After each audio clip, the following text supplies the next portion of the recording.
My only real complaint about Sunday school was that Mrs. Wiseman's pretty young assistant, Monica, didn't handle the discipline. As excited as I was when a child disappeared into Mrs. Worthington's office, there was a world of difference between the older woman and the beautiful Monica. From the moment Say was hired, soon after I turned 9, such thoughts became my constant preoccupation, especially since I developed an immediate crush on her. While I imagine I wasn't the Sunday school boy to imagine getting a spanking from Monica, such thoughts quickly became the center of my fantasy life in and outside of Sunday school. The other women who spanked me, and the many who spanked me in my daydreams, all gave way in my imagination to Monica. She was much younger than my mother or Mrs. Bigwither, yet still much older than me.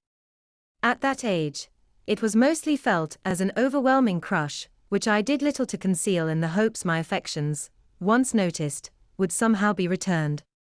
Of course, Monica barely noticed me outside Sunday school when our paths crossed.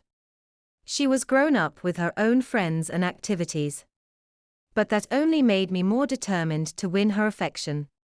Most of the time, I could only pine in relative solitude, catching glimpses of her from afar and occasionally enjoying the experience of passing her on the street, or in a school hallway. On Sundays, however, I had the luxury of a whole hour with the object of my affection. Needless to say, any contact or conversation with her thrilled me.